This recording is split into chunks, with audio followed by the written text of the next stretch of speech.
चलिए नमस्कार दोस्तों। दिन रात का छोटा बड़ा या फिर ऋतु परिवर्तन ये किस कारण से होती है इसके बारे में हम जानेंगे। ठीक है, आप इतना समझिए कि 23.5 डिग्री नॉर्थ यानी उत्तर की तरफ जो है हमारा भारत क्या है, यहाँ पर स्थित है। ठीक है, उत्तर की ओर ये कर्क रेखा गुजरती है 23.5 से। अगर 23.5 दक्षिण की बात करें, साउथ की बात करें, तो ये मकर रेखा गुजरती है। ठीक है, अगर बात करें यहाँ पर सबसे बड़ा दिन उत्तरी गोलार्ध में तो 21 जून होता है और 22 दिसंबर छोटा दिन होगा भैया।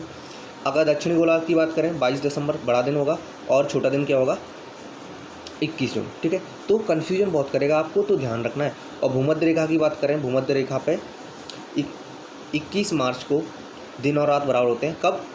भूमध्य रेखा पर 21 मार्च और 23 सितंबर को ध्यान रखेंगे भाई। इनमें 6 महीने का अंतर, बस 21 जून से अगर 22 दिसंबर की बात करूं तो 6 महीने का अंतर है।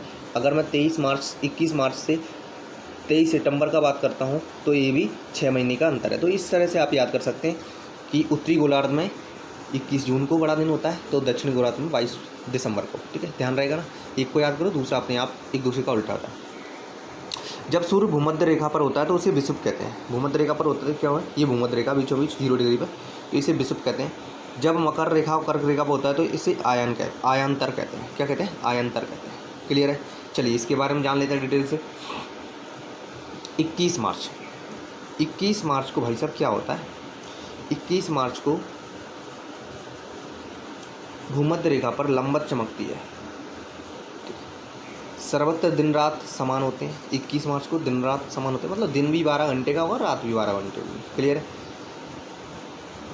दिन रात की समानता की अवधि को विषुव कहते हैं, ये मैंने बता दिया है पहले। ठीक है, तो कम याद रखेंगे, पूरा याद हो जाएगा। 21 मार्च को बसंत विषुव कहते हैं। बसंत यानी क्योंकि ये दिन रात समान होते हैं इसलिए ऋतु बसंत होती है। ध्रुवों पर दिन एक साथ उगता है, यानी दोनों ध्रुवों पर दिन एक साथ उगता है। ठीक है, अगर मैं बात करता हूँ 21 जून की, चलिए 21 जून की हम बात करते हैं।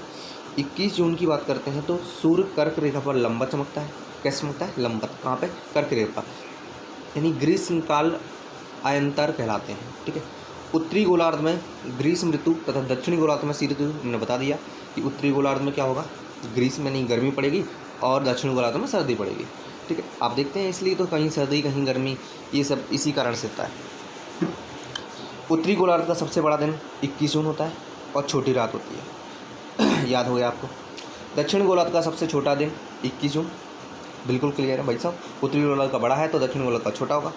21 जून को सूर्य की किरणें दक्षिण गोलार्ध पर 66.5 डिग्री पड़ती हैं और ये दक्षिण गोलार्ध पर 66.5 पड़ेंगी तो भाई साहब यहाँ पर छोटा दिन होगा और सर्दी होगी। क्लियर है भाई। चलिए 23 सितंबर की बात कर लेते हैं। 23 सितंबर तो बात करते हैं भूमध्य रेखा पर लंबत चमकती है भाई साहब, तो दिन और रात 12 घंटे होते हैं। मैंने बताया 21 मार्च और 23 सितंबर दिन और रात समान होते हैं। ऋतु शरद, दोनों ध्रुवों पर एक साथ दिन उगता है। 23 सितंबर को शरद विषुव कहते हैं, तो ध्यान रखना शरद विषुव कहते हैं 23 सितंबर को। 22 दिसंबर की बात करें तो सूर्य मकर रेखा पर लंबत चमकता है। मकर रेखा यानी आप जानते हैं दक्षिण गोलार्ध में। ठीक है, क्लियर है। दक्षिण गोलार्ध में ग्रीष्म ऋतु होती है, मतलब अगर 22 दिसंबर की बात करें तो गर्मी पड़ती है कहाँ? दक्षिण भारत में, दक्षिण पूरे उसमें, ऐसे दक्षिण ऑस्ट्रेलिया वगैरह में। ठीक है, उत्तरी गोलार्ध में शीत ऋतु होती है। अगर हम बात करते हैं 22